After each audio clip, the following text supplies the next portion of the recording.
서울의 하늘을 뒤덮은 미세먼지, 마스크를 쓰고 출근하는 직장인들, 공기청정기를 틀어놓고 살아가는 일상. 우리는 이것이 현대 문명이 만들어낸 새로운 재앙이라고 생각합니다. 하지만 놀랍게도 500년 전 조선 사람들도 같은 하늘 아래에서 먼지와 연기로 고통받았습니다. 조선 왕조실록 1461년 세조 7년의 기록입니다. 하늘이 붉게 변하고 바람의 모래가 날려 백성들이 눈을 뜨지 못하고 괴로워하였다. 그렇습니다. 황사와 먼지 그리고 연기는 어제의 문제이자 오늘의 문제입니다. 아니, 어쩌면 인류가 땅 위에 발을 디딘 순간부터 함께해온 영원한 숙제일지도 모릅니다. 오늘 히스토리드는 여러분을 500년 전 조선으로 안내합니다. 그곳에서 우리는 놀라운 발견을 하게 될 것입니다. 조선 왕조실록을 펼쳐보면 황사 관련 기록이 수십 차례 등장합니다. 그들은 황사를 흑비, 토, 황토라고 불렀습니다. 말 그대로 흙이 비처럼 내린다는 뜻입니다. 1457년 세조 3년 봄, 서쪽에서 불어온 강한 바람이 모래를 몰고 왔습니다. 한양 도성 안팎이 누런 먼지로 뒤덮였고 사람들은 옷으로 입과 코를 막아야 했습니다. 장터에서는 상인들이 기침을 하며 물건을 팔았고 아이들은 눈이 따가워 울음을 터뜨렸습니다. 농부들은 모래에 뒤덮인 논밭을 바라보며 한숨을 내쉬었죠. 1490년 성종 21년에는 더 심각한 상황이 벌어집니다. 황사가 너무 심해 궁궐 안에서도 사람들이 제대로 눈을 뜰 수 없었다는 기록이 남아 있습니다. 조선 사람들은 황사를 단순한 자연현상으로만 여기지 않았습니다. 그들은 이것을 하늘이 내린 경고로 받아들였습니다. 왕이 백성을 제대로 돌보지 못했을 때 하늘이 흑비를 내려 경고한다고 믿었던 것이죠. 황사가 심한 해에는 작황이 나빠졌습니다. 모래가 새싹을 덮고 꽃가루를 날려버렸기 때문입니다. 그 결과 가을 수확이 줄어들었고 때로는 굶주림으로 이어지기도 했습니다. 황사는 봄철에만 찾아오는 손님이었습니다. 하지만 조선 사람들의 일상은 365일 연기 속에 갇혀 있었습니다.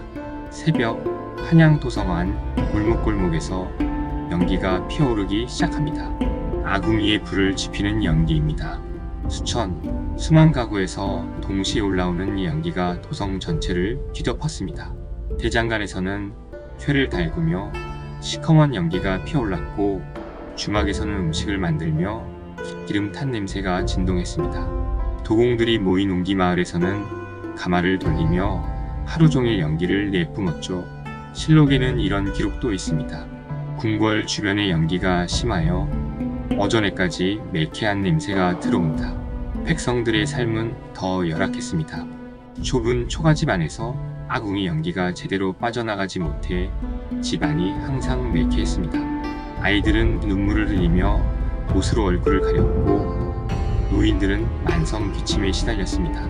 의서인 동의보감에는 연기병이라는 병명이 등장합니다. 오랜 기간 연기에 노출되어 생기는 호흡기 질환을 말하는 것이죠. 조선시대의 도시 한복판은 오늘날로 치면 거대한 공장지대와 다름없었습니다. 자동차 배기가스 대신 아궁이 연기가 공장 매연 대신 대장간 연기가 사람들의 폐를 괴롭혔던 것입니다. 황사가 지나간 뒤에는 의뢰의 전염병이 돌았습니다. 실록에는 이런 패턴이 반복적으로 기록되어 있습니다. 1468년 예종 즉위년 봄에 황사가 심했고 여름에 혁병이 크게 번졌다는 기록이 있습니다. 사람들은 눈이 가렵고 목이 아프며 기침이 멈추지 않았습니다. 당시 사람들은 황사와 질병의 연관성을 정확히 이해하지 못했지만 경험적으로 알고 있었습니다. 흑비가 내린 뒤에는 병이 돈다는 것을 말입니다. 이에 대비해 조정에서는 회의가 열렸습니다. 의정부 대신들이 모여 대책을 논의했고 왕은 내의원의 명을 내렸습니다. 전국에 약초를 다려 백성들에게 나누어 주도록 하라. 국가 차원의 방역 대책이었던 셈입니다. 오늘날 정부가 마스크를 배급하고 공기질을 측정하듯 조선의 조정도 나름의 방식으로 백성의 건강을 지키려 했었습니다. 민간에서는 더 다양한 방법이 동원되었습니다. 쑥을 태워 집안의 나쁜 기운을 쫓고 생강차를 끓여 마시며 매실을 절여 먹었습니다. 한양의 약방에서는 봄철이 되면 황사 대비 처방을 내걸었습니다. 도라지, 길경, 감초를 달인 약이 인기였다고 합니다. 목과 기관지를 보호하는 효능이 있다고 믿었기 때문입니다. 이것은 오늘날 우리가 미세먼지 마스크를 쓰고 공기청정기를 틀고 비타민을 챙겨 먹는 것과 본질적으로 다르지 않습니다. 하지만 모든 조선 사람이 같은 방식으로 먼지를 대처한 것은 아니었습니다. 양반들은 큰 기와집에 살며 방과 방 사이가 넓어 연기가 잘 빠져나갔습니다. 황사가 심한 날에는 외출을 삼가고 약재를 구해 타려 마실 수 있었습니다. 하지만 백성들은 달랐습니다. 좁은 초가집에서의 여러 식구가 함께 살며 아궁이 연기를 그대로 마셔야 했습니다. 황사가 와도 이 일을 멈출 수 없었고 약재를 구할 돈도 없었습니다. 특히 노비와 천민들은 더 열악한 환경에 놓여 있었습니다. 대장간이나 옹기마을에서 일하는 이들은 하루 종일 연기 속에서 일해야 했고 제대로 된 치료도 받지 못했습니다. 실록에는 이런 기록도 있습니다. 궁궐 노비 중 연기병으로 죽는 자가 많다. 500년 전에도 환경 문제는 사회적 격차와 맞닿아 있었습니다. 오늘날 부유한 지역과 가난한 지역의 공기질이 다르듯 조선시대에도 신분과 계층에 따라 먼지와 연기에 노출되는 정도가 달랐던 것입니다. 우리는 보통 환경오염을 현대 산업화의 부작용이라고 생각합니다. 공장 굴뚝과 자동차 배기가스, 석탄 발전소가 만들어낸 20세기의 문제라고 여기죠. 하지만 역사를 들여다보면 먼지는 어제도 오늘도 그리고 내일도 우리의 숙제입니다. 500년 전 조선 사람들도 하늘을 올려다보며 이렇게 기도했습니다. 이 땅의 백성이 병들지 않게 하소서. 그들은 황사를 피할 수 없었고 연기를 완전히 없앨 수도 없었습니다. 하지만 포기하지 않았습니다. 나름의 방법을 찾아 대응했고 국가와 백성이 함께 지혜를 모았습니다. 역사는 우리에게 교훈을 줍니다. 먼지는 결코 새로운 문제가 아닙니다. 오히려 수백 년, 수천 년 동안 반복되어 온 인류의 도전입니다. 다만 달라진 것이 있다면 오늘날 우리는 과학기술과 국제협력을 통해 더 나은 해법을 찾을 수 있다는 점입니다.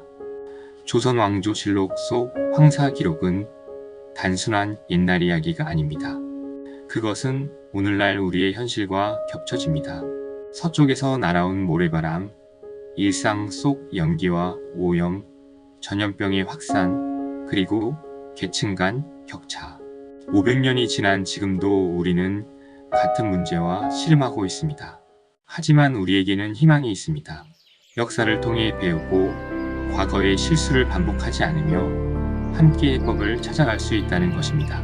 역사를 통해 오늘을 바라보고 내일을 준비하는 지혜, 히스토리드와 함께 우리는 과거의 기록 속에서 미래를 위한 답을 찾을 수 있습니다. 먼지는 어제이자 오늘이자 내일의 숙제입니다. 그리고 그 답을 찾는 여정은 지금도 계속되고 있습니다. 여러분이 오늘 마스크를 쓰고 공기청정기를 틀고 미세먼지 지수를 확인할 때 500년 전 조선 사람들도 같은 하늘을 올려다보며 걱정했다는 것을 기억해 주십시오. 히스토리드였습니다. 다음 이야기에서 또 뵙겠습니다.